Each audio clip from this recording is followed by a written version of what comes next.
Bienvenue, très chers abonnés. Bienvenue dans une nouvelle vidéo. Aujourd'hui, nous restons time à couper le souffle et on commence.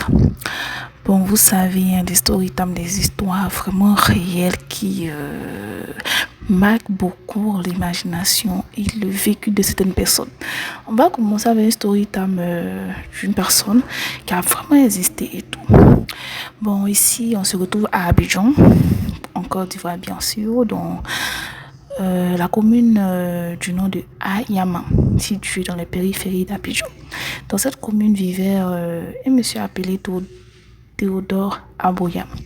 Il a bâti depuis pendant des années une petite affaire de transport, après un petit véhicule à 2, 3.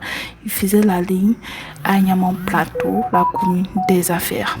Son nom peint sur les portières. Bien sûr, son fils Franck, le premier de la famille, a visé l'université, comptait sur cet argent pour son inscription en France.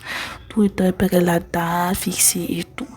Puis, un contrôle sur un des 3 véhicules déclenche une vérification de toute la flotte. Les irrégularités s'accumulaient les unes après les autres. Une carte grise mal renouvelée, une assurance en retard, un contrôle technique jamais repassé sur le plus vieux des 3. En une semaine, les 3 Baka fut immobilisé et avec tous les pagnes engloutis dans les procédures pour tenter de les récupérer. Le soir où Théodore annonça à son fils qu'il ne pourra plus payer son inscription et son voyage, Franck ne cria pas. Il dit une seule phrase d'une voix calme qui la rendit plus dure encore devant sa mère qui pleurait déjà dans la cuisine. « Tu as gâché ma vie comme tu as gâché la tienne. Ne m'appelle plus ton fils tant que tu n'as pas réparé tout ça. » C'est vraiment écœurant tout ça. Franck a pris ses affaires, il est parti dormir chez un ami cette nuit-là. Le lendemain, il quitta la maison pour de bon. Les années passaient, Franck trouva un travail à Cocody.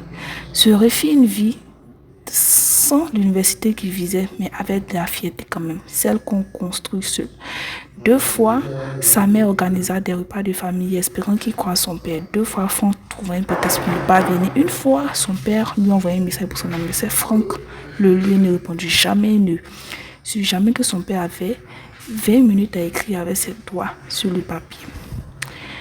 Un soir, à 23h, c'est Adjoa, la petite sœur Ayama, qui l'appela d'une voix tremblante. Le père venait de faire une AVC et on l'amenait à l'hôpital de Trècheville. Mais elle voulait que Franck passe d'abord par la maison. Elle ne voulait pas y aller seul. Franck resta silencieux si longtemps qu'Adjoa crut que la ligne était coupée. Puis il raccrocha, prit un taxi et se fit déposer à l'entrée du quartier pour finir le trajet à pied parce qu'il avait besoin de marcher pour réfléchir. Ou peut-être que, sans donner de temps, de faire un demi-tour s'il le fallait. La nuit était sans une claire. Juste un petit halo derrière les nuages et les rues d'Anyama qui ne connaissait pas le cœur des enfants et tout. 2 fois en marchant, il s'arrêta, rebroussa le chemin. La première en repensant aux phrases qu'il avait dit 6 ans plus tôt, honte de le revoir en pleine lumière avec tant de corps. Une deuxième fois, devant le portail de la cour de son enfance, terrifiée à l'idée qu'Adjoa le reçoive avec la colère qu'elle avait tous les droits d'avoir. Adjoa l'entendit dehors, les bras croisés, ça déjà prêt à la main pour l'hôpital. Elle le laissa pas la cour.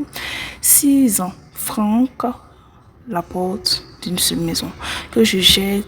6 ans, Franck. 6 ans que je porte cette maison seule, que je gère ces médicaments, ces factures, après les visites annulées. Tu ne peux pas juste apparaître ce soir parce que c'est grave, Franck. Tu as raison. Je ne viens pas réparer 6 ans, mais je viens juste de ne plus être absent une nuit de plus. Adjoa le regarda longtemps, puis tendit le sac à porter sans lui pardonner tout à fait, mais sans plus. Théodore était éveillé dans son lit d'hôpital, la moitié du visage tombant, un bras immobile sur le drame. Il vit son fils entrer, ses yeux s'agrandir, mais aucun mot ne sortit de sa bouche, rien qu'un son informe, un effort visible, douloureux à former. Et tout. Franck s'assit près du lit, prit la main de son père dans le ciel et eut une grande phrase de pardon prononcée. La preuve qu'il n'était pas encore arrivé trop tard, même s'il était arrivé tard.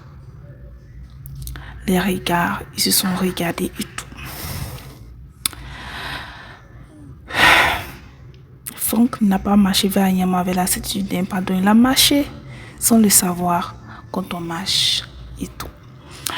Lui et son père se sont pris dans les bras, même si on ne sait pas, après la rééducation, si le père pourra marcher et tout. La leçon à retenir, il n'y a peut-être dans ta vie une porte que tu n'as pas franchie depuis longtemps, mais à cause de ça, tu peux regretter toute une absence.